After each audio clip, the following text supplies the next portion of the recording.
ഒരു മാറ്റർ കിട്ടാൻ കാത്തിരിക്കുക പത്രക്കാർ. അവർ മന്ത്രിയുടെ എസ്കോട്ടില്ല യാത്ര നാളെ ഒരു ആഘോഷമാക്കും. മറ്റു മന്ത്രിമാർക്ക് അതൊരു പാരയും. ഇവിടുത്തെ മന്ത്രിമാർക്ക് എസ്കോട്ട് പോകുന്ന വണ്ടിക്ക് അടിക്കുന്ന ഡീസലിന്റെ കാശുണ്ടെങ്കിലേ APL BPL നോക്കാതെ വെറും 1 രൂപയ്ക്ക് കൊടുക്കാം 1 കിലോ അരി. നാട്ടുകാരെ പേടിപ്പിക്കുന്ന ശയറിനിട്ടുകൊണ്ട് പോകാൻ മന്ത്രിവാഹനം എന്താ, ആംബുലൻസാ?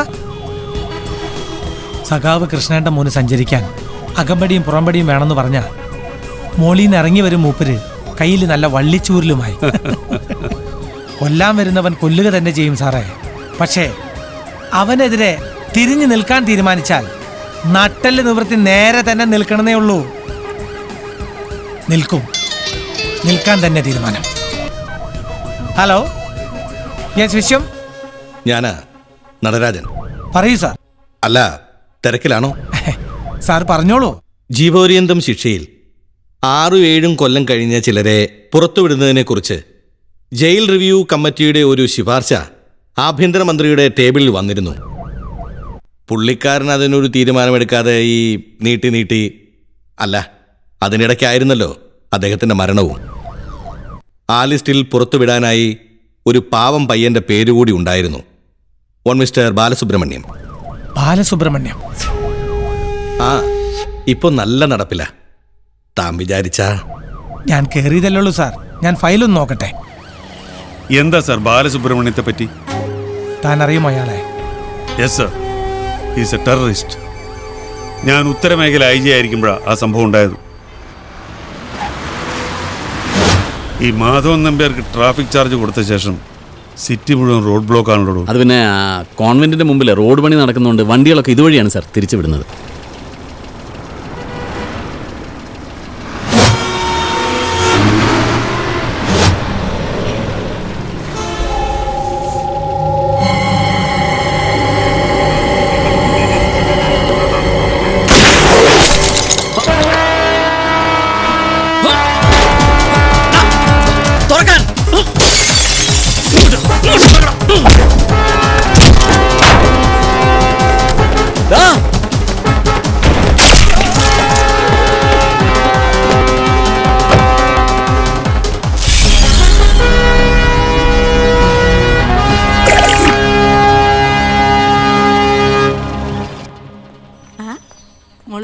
കാപ്പി കുടിച്ചില്ലേ?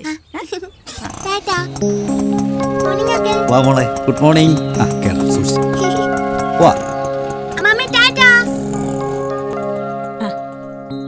അവൻ ഉണർന്നില്ലേ മോളെ? കുളി കഴിഞ്ഞ് പത്രവായനല. എങ്കി നീ ഈ പ്രസാദം അവന് കൊണ്ട് കൊടുക്ക്. എന്താ രാവിലെ തന്നെ അമ്മായിമ്മ മരുമോളും കൂടി ഒരു ഗൂഢാലോചന? നീ ഇങ്ങ അടുത്തേക്ക് നീങ്ങി നിൽക്ക്. ആ നെറ്റി ഒന്ന് കാണിച്ച്. എന്തിനാ പ്രസാദം തൊടിക്കാനാ? ഇതൊക്കെ എന്റെ നെറ്റിക്ക് ചേരുന്നതാണോ എന്റെ അമ്മേ? ഇന്നൊരു ദിവസം അമ്പലത്തിലെ പ്രസാദം നെറ്റിയിൽ തൊട്ടുന്ന് കരുതി എന്ത് ആദർശം ഇല്ലാതാവണമെന്ന് കാണണല്ലോ. ഓ, സമ്മതിച്ചു. അമ്മ കൊണ്ടുവന്ന പ്രസാദം അമ്മ തന്നെ നെറ്റിയിലിട്ടതാ. ഈ ദിവസത്തിന്റെ പ്രത്യേകത എന്താണെന്ന് നിനക്കറിയോ? എല്ലാ ദിവസം പോലൊരു വേറൊരു ദിവസം. എന്നാ എല്ലാ ദിവസത്തെ പോലെ ഒരു ദിവസമല്ല ഇന്ന്. നിന്റെ പിറന്നാളാ. ആണോ? ഞാനത് ഓർത്തില്ല. ഗംഗേ, നീ ചെന്ന് ഫയലുകളൊക്കെ ഒന്ന് എടുത്തു വെക്ക്. 9 മണിക്ക് എനിക്കൊരു മീറ്റിംഗ് ഉള്ളതാ. ഈ മീറ്റിംഗ് പ്രകടനമൊക്കെ കഴിഞ്ഞ് വിശേഷത്തിന് എന്തെങ്കിലും ഒരു ദിവസം നേരത്തോടെ കിട്ടും. ചുമ്മയാ. ആട്ടെ, കുറിയൊക്കെ തൊട്ട് കഴിഞ്ഞപ്പോ അമ്മയുടെ മോൻ എങ്ങനെയുണ്ട്? കൊള്ളാം. ഇനി ആരുടെ കണ്ണ് തട്ടുമെന്നോർത്ത് പേടിക്കണ്ട. നിന്നോട് പലതവണ ഞാൻ പറഞ്ഞിട്ടുണ്ട് മൂത്തവരോട് തറുതല പറയരുതെന്ന്. കാലത്ത് തുടങ്ങി രണ്ടും കൂടെ. നീ എന്തിനാടാ എപ്പോഴും ഇങ്ങനെ അവളോട് വഴക്കുണ്ടാക്കുന്നേ? ഓ, ഏട്ട മന്ത്രിയായി പിന്നെ ഒരു തമാശ പോലും പറയാൻ പറ്റാതെ നിന്ന് കിണങ്ങാണ്ട് 4 ലക്ഷം ചെന്ന് പഠിക്കാൻ നോക്കടി. നമസ്കാരം. എന്തൊരു മുന്നറിയിപ്പില്ലാതെ? നമ്മൾ തമ്മിൽ കാണാൻ എന്തോന്ന് മുന്നറിയിപ്പ്, എന്തോന്ന് പ്രോട്ടോകോൾ. ഷുവർ, അങ്ങനെ വേണം. ഇരിക്കൂ. ഞാൻ ഏതായാലും തന്നെ വിലപ്പെട്ട സമയം കളയുന്നില്ല. കുറച്ചു ദിവസം മുമ്പ് ഞാൻ വിളിച്ചൊരു കാര്യം പറഞ്ഞിരുന്നു. മിസ്റ്റർ ബാലസുബ്രഹ്മണ്യത്തിന്റെ? അതെ. സാറിന് എന്തേ കേസിൽ ഒരു പ്രത്യേക താല്പര്യം? അല്ല, അയാളുടെ അഡ്വക്കേറ്റ് എന്നെ വിളിച്ചിരുന്നു. അവൻ്റെ ബാക്ക് ഹിസ്റ്ററി വെച്ച് ആദ്യത്തെ അറ്റംപ്റ്റ് ആയിരുന്നു എത്രയത്. തീവ്രവാദികൾ വിലക്കെടുത്ത ഒരു ട്രെയിനി, തുടക്കക്കാരനാ.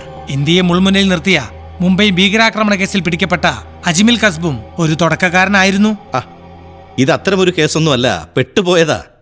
ഇല്ലെങ്കിൽ പിന്നെ നല്ല നടപ്പ് പരിഗണിച്ച് ഇപ്പോൾ തന്നെ പുറത്തുവിടാമെന്ന് റിവ്യൂ കമ്മിറ്റി സർക്കാരിന് റിപ്പോർട്ട് ചെയ്യുമോ? നമ്മുടെ കഴിഞ്ഞ ഹോം മിനിസ്റ്ററിൽ ഒപ്പിടാതെ പെട്ടെന്നങ്ങ്. സോറി, ഇത് പറയാൻ നടരാജൻ സാറിന് ഞാൻ ഒരിക്കലും എൻ്റെ മുൻപിൽ പ്രതീക്ഷിച്ചില്ല. ഞാൻ കണ്ടു അവന്റെ ഡീറ്റെയിൽസ്. തൊഴിലില്ലാത്ത ചെറുപ്പക്കാരെ തെരഞ്ഞു പിടിച്ച് തീവ്രവാദ ഗ്രൂപ്പിലേക്ക് റിക്രൂട്ട്മെന്റ്. കേരളത്തിന്റെ പ്രധാന പട്ടണങ്ങളിൽ ബോംബ് സ്ഫോടനം. ബോംബെയിലും കാശ്മീരിലും ആസാമിലും നടക്കുന്നത് പോലെ ദൈവത്തിന്റെ ഈ സ്വന്തം നാട്ടിലും. അതായിരുന്നു അവന്റെ ടാർഗറ്റ്, അതായിരുന്നു അവൻ അയച്ചവരുടെ ലക്ഷ്യം. നമ്മുടെ പോലീസിന്റെ അന്വേഷണവും കണ്ടെത്തലും ഒക്കെ ആയിരുന്നു അത്. അറിയാവല്ലോ നമ്മുടെ പോലീസിനെ. കട്ടവനെ കിട്ടിയില്ലെങ്കിൽ കണ്ടവനെ പിടിക്കുന്ന പാരമ്പര്യം. അതെങ്ങനെ മാറാനാ? സാർ പ്ലീസ്, നമുക്കിത് ഇവിടെ നിർത്താം.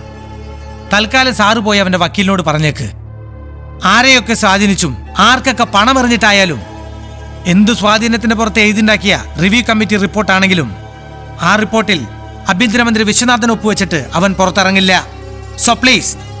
പുറത്തേക്കുള്ള വഴി എനിക്കറിയാം മിനിസ്റ്റർ വിശ്വനാഥൻ. അതറിയാത്തവർക്ക് ഒരുപാട് കാണിച്ചു കൊടുത്തിട്ടുണ്ട് ആ വഴി ഈ നടരാജൻ. വരട്ടെ. ആവശ്യമാകുമ്പോൾ ചോദിക്കാൻ സാർ ഞാൻ ആ വഴി. ഇല്ലെങ്കിൽ ചിലപ്പോൾ ഹൃദയസമ്മനം വന്നാലോ. മെഡിക്കൽ സയൻസിൽ പറഞ്ഞാൽ കാർഡിയാക് അറസ്റ്റ്.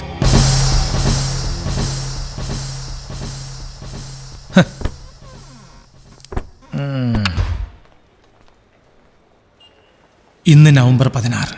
ഔദ്യോഗികമായി പ്രത്യേകിച്ച് പരിപാടികളൊന്നുമില്ലായിരുന്നു. എങ്കിലും സെക്രട്ടേറിയറ്റിൽ പോയി ഒരു തോന്നലായിരുന്നു. പക്ഷേ അതെത്ര നന്നായി. ഇല്ലായിരുന്നുവെങ്കിൽ ഒരു പക്ഷേ ഞാൻ അറിയുമായിരുന്നു ജോസഫ് മാഷ് അല്ല, ജോസഫേട്ടൻ ആശുപത്രിയിലായതും ഡിസ്ചാർജായി തിരിച്ചെത്തിയതും അച്ഛൻ്റെ ആത്മസുഹൃത്ത്. എൻ്റെ നാവിൽ ഹരിശ്രീ കുറിച്ച ഗുരുനാഥൻ. എന്നിട്ടും ഞാൻ ആ മനുഷ്യനെ ജോസഫേട്ടെന്നാണ് വിളിച്ചത്. അച്ഛൻ വിളിച്ചത് കേട്ടതുകൊണ്ടാവണം. ആദർശങ്ങളെ ചവിട്ടി മെതിച്ച് പിമ്പോട്ട് നടന്നവർ കടന്നുപോയപ്പോൾ ജാലകങ്ങളെല്ലാം കുട്ടിയടച്ച് സൂര്യനെ പോലും കാണാൻ ആഗ്രഹിക്കാതെ തന്നോട് തന്നെ ഗർജിച്ചുകൊണ്ട് ജീവിക്കുന്ന ബന്ധങ്ങളുടെ കെട്ടുപാടില്ലാത്ത ഒറ്റയാൾ സിംഹം. കടന്നു വരാം.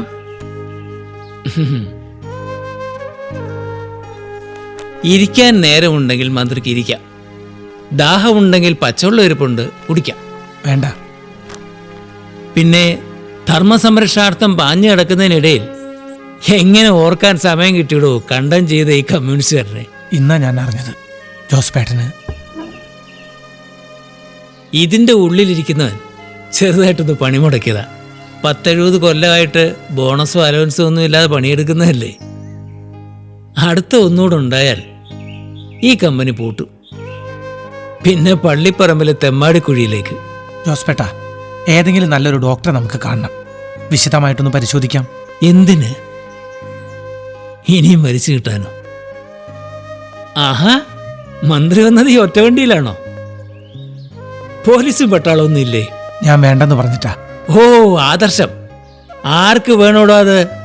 അതിൽ വെള്ളം ചേർക്കാത്ത, അത് വിറ്റ പണം പോക്കറ്റില്ലാത്ത ഒരുത്തരുണ്ടെങ്കിൽ പറ. അനുഭവിക്കണവിടോ.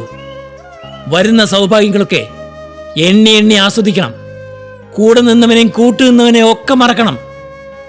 പറ്റിയ പിന്നെ ഇന്ന് കുത്തണം. അങ്ങനെ ചെയ്യാത്തവനൊക്കെ കുത്തുകൊണ്ട് വീണിട്ടേ ഉള്ളൂ. അവരെ ഒരു പട്ടി തിരിഞ്ഞു നോക്കിയിട്ടില്ല. അതാണ് ചരിത്രം. അതിന് ജീവൻ കൊടുത്തവരൊക്കെ വെറുതെയാ. വീട്ടുകളുടെ ഗിന്നസ് ബുക്കില അവർക്ക് സ്ഥാനം. ജോസഫേട്ടൻ കൂടുതൽ സംസാരിക്കണ്ട. ഓട്ടടോ. തിളയ്ക്കുന്ന പ്രായത്തിൽ ഞാനും തൻ്റെ അച്ഛനും ഒന്നും മരണത്തെ പേടിച്ചിട്ടില്ല. പിന്നെയല്ലേ ഇപ്പോ പാവപ്പെട്ടവന് കയറി കിടക്കാൻ 10 അടി മണ്ണ് കൊടുത്തിട്ട് മതി ഇവിടെ വികസനമെന്ന് പരസ്യമായി പറഞ്ഞതിന് അവനെ വികസന വിരുദ്ധനാക്കി. പാർട്ടി നയങ്ങളെ തള്ളിപ്പറഞ്ഞവനാക്കി. 10 വയസ്സ് മുതൽ കയ്യിൽ പിടിച്ച കൊടി പിടിച്ചു വാങ്ങി പുറത്തേക്ക് തള്ളിയില്ലേ പാർട്ടി? ആദർശത്തിന്റെ അമരം കാക്കുന്നവർ അന്ന് മൗനം പാലിച്ചില്ലേ? കസര, അതായിരുന്നു അവരുടെ ലക്ഷ്യം. പോലീസിന്റെ ഇടികൊണ്ടും പട്ടിണി കിടന്നും പ്രസ്ഥാനത്തിന് ചോരയും നീരും കൊടുക്കുമ്പോഴും നിന്റെ അച്ഛന്റെ ചുണ്ടത്തെ പുഞ്ചിരി മാഞ്ഞ് ഞാൻ കണ്ടിട്ടില്ല. പക്ഷേ അന്ന് ആ കണ്ണു നിറയുന്നത് ഞാൻ കണ്ടു. ആ അച്ഛന്റെ ആദർശങ്ങൾ മരിക്കില്ലെന്നുള്ളതിന്റെ തെളിവാണ് മോന്റെ വിജയം. മറക്കരുത് നീ അത്. ഇല്ല ജോസഫേട്ട, ഒരിക്കലും അതുണ്ടാവില്ല. എൻ്റെ ആത്മസഖാവിൻ്റെ മകനോട് എനിക്കൊന്നേ പറയാനുള്ളൂ. കണക്കുകളൊന്നും മനസ്സിൽ സൂക്ഷിക്കാതെ അച്ഛൻ കളം വിട്ടു പോകുമ്പോൾ ആ മനസ്സിൽ ഒന്നേ ഉണ്ടായിരുന്നുള്ളൂ. തട്ടേക്കാട് കോളനിയിലെ പാവപ്പെട്ടവർക്ക് കിട്ടേണ്ട നീതി. അതിൻ്റെ പേരിലാണ് അച്ഛനെ പാർട്ടി പുറത്താക്കിയത്. അത് പരിഹരിക്കണം. അതിന്റെ പേരിൽ മന്ത്രിക്കസര നിനക്ക് നഷ്ടപ്പെട്ടാൽ പോലും ജനങ്ങളുണ്ടാവും നിന്റെ കൂടെ. പൊയ്ക്കോ. വന്ന് കാണാൻ വൈകിയതിൽ അതൊക്കെ ജോസഫേട്ടിന് മനസ്സിലാവും. വന്നില്ലേ ഇപ്പൊ എൻ്റെ അടുത്ത്? ഞാനിവിടെ ഉണ്ടാവും, ജന്മം തീരെഴുതിയ ഈ ഒറ്റമുറി വാടക ബംഗ്ലാവിൽ. എന്നാ ഞാൻ പൊയ്ക്കോ മോനെ.